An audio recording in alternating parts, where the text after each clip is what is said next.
Have you ever wondered if we're about to see a major shift back to the golden age of cars? Will there be more catalytic converters for recycling?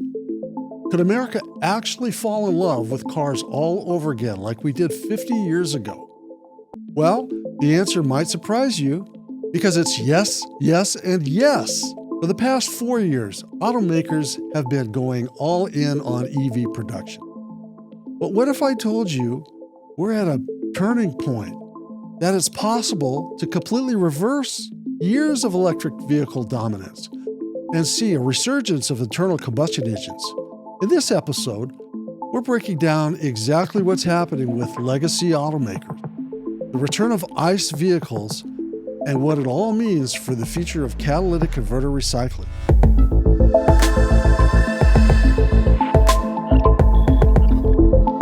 Marty, you got to come back with me. Hey, Doc, where are we going? It's not where, it's when. When, Doc? What do you mean? We're going back to the future, Marty, or in this case, back to ICE. ICE?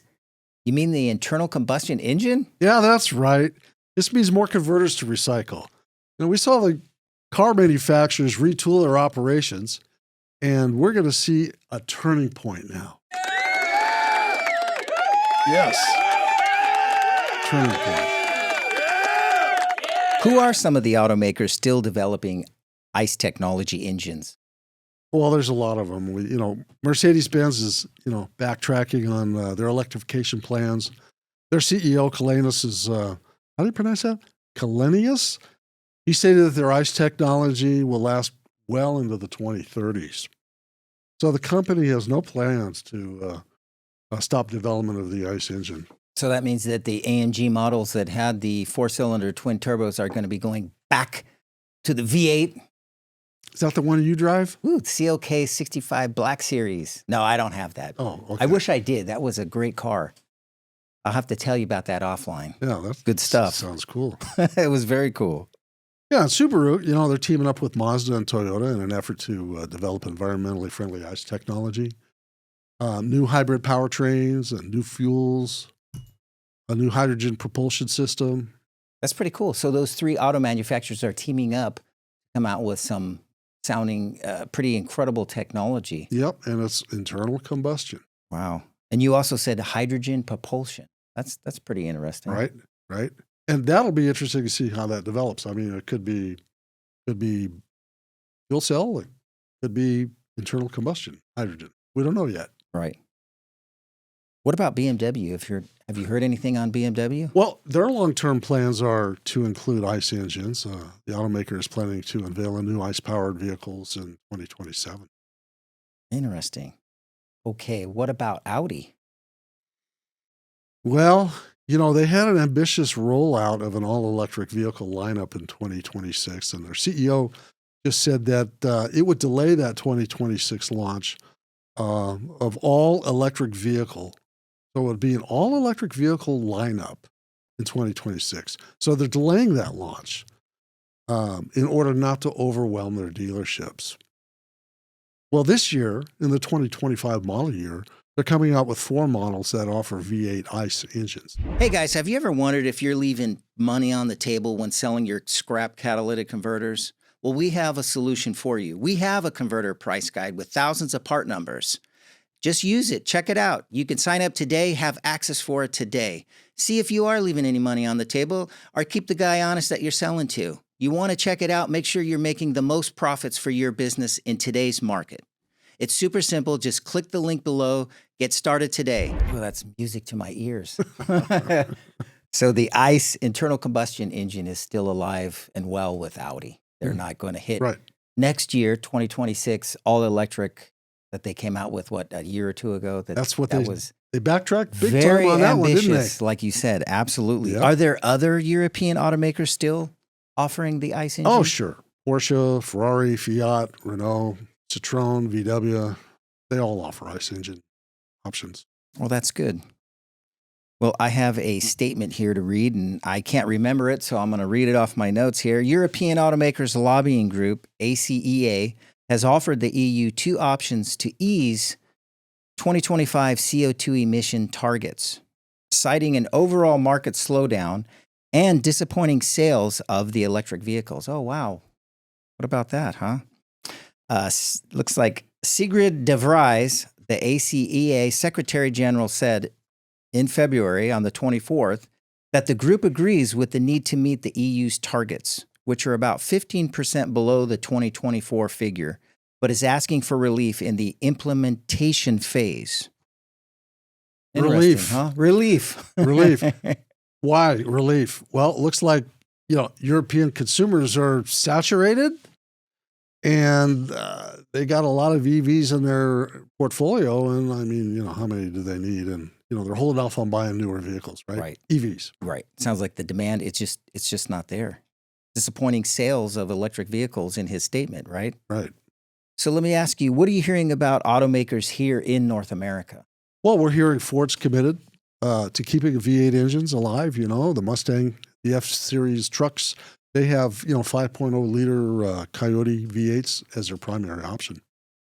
Have you ever ridden in a Coyote V8, either a Mustang or the F-Series pickup? Sounds fast. Oh, they're fun.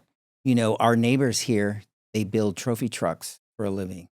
And one of their clients had a brand new Raptor with the V6 twin turbo. And he elected to swap that V6 out for the V8 Coyote engine. And then on top of it, they put a supercharger on that engine. And this thing was, it's all tricked out. The price of some of these new Raptors, they're upwards of $160,000, $180,000. And they bring it next door and they put all this technology into it. But this particular one had 40-inch tires, and we were able to burn rubber no problem with 40-inch tires. And those are pretty tall. I'm like 6 feet tall and they come up to, my waist. Yeah. So it's a big tire. They're heavy. Yeah, they're heavy. That's pretty good. I like that. I like what Ford's doing. The CEO, Jim Farley, he is heavy into racing if you didn't know this. He's gone out and done a lot of track time. Mm-hmm. He's a really good driver as well. It's kind of neat to see a CEO in a position that's pushing to keep the ICE engine technology alive. And he drives. He's a driver. He's a racer. So that's really cool. That's cool. That is Thumbs up to you, Ford. I love that. Hey, guys. You feeling stuck in your business? You got questions about how you're going to get to the next level? Well, I know we can help you. We offer consulting services. If you'd like to hop on a free 15-minute exploratory call, just click on the link below. What are you hearing about GM? Well, GM's announced that they're going to invest nearly $1 billion into several U.S. manufacturing sites. $1 billion? $1 billion. And the bulk of that money, about $850 million is allocated towards the production of a new 6th-generation small block V8. And no, it's not a retreat from electricity for GM because the balance of the money is going to be used for EV production. That's pretty good. Mm-hmm. So they are just like Ford. They're following what probably their consumers are wanting, and they still want ICE engine, particularly V8s, I believe, with their, like the Suburban, Tahoe, that lineup. I have a statement here from Stellantis. So let me read this statement to you. Stellantis. Where did they come up with that name? I don't know, but that's their name. So our goal is to put ourselves in the position where, on the one hand, we can show the market that we know where things are moving, and we're committed very much to the EV market. But on the other hand, we have the flexibility to go and grow where the consumer demand is. And that was a quote from Natalie Knight, Stellantis' CFO. So remind me again, which brand Stellantis owns? Oh gosh, Stellantis, I believe they own 14 auto brands, and there's 2 mobility brands that they own. I wrote them down here on my notes because I can't remember all 14 of the brands they own, but they own Abarth, Alfa Romeo, Chrysler, Citroën, Dodge, DS, Fiat, Jeep, which we know and love and have, Lancia, Maserati, Opel, Peugeot, Ram Trucks, and Vauxhall. That was a mouthful. Yeah. That's a lot of brands. That's a lot of brands. Jeez, holy. Well, with that being said, with what we just discussed about these automakers here in North America that are still pushing the ICE engine technology, how do you see this affecting catalytic converter recycling here? Well, I see lots more internal combustion engines coming out. and lots of new car sales as a result of it. More options, More right? options. And that means that the used trade-ins are going to come in. That's going to push the price down on used cars. We're starting to see that now. And also begin to push more vehicles to the end of life recycling salvage yards, automotive salvage yards. And that translates to a great deal of scrap converters coming into the recycle supply chain over the next few years. Now, with that being said, will that create an additional surplus of palladium then coming into the market? Well, it should produce a significant surplus of ounces of palladium in the market. We're already in surplus now. So when we begin to see all those new converters come into the supply chain, we're going to have downward price pressure in the next couple of years. Good strategy would be, to bring those converters to market before the price falls further, before we start to see oversupply of palladium in the marketplace. So there you have it. Internal combustion engines aren't just sticking around. They're making a comeback in a big way.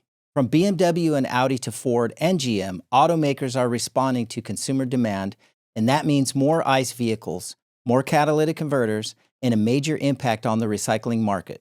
We're going back to the future. Well, in this case, back to ICE. And if you're in the business of recycling, now is the time to stay ahead of the curve. With more converters hitting the market, knowing when to sell could mean the difference between maximizing your profits or getting caught in a price drop. So what do you think? Are we witnessing the return of the golden age of cars? Are EVs losing momentum for good? Or is this just a temporary shift? Let us know your thoughts in the comments below.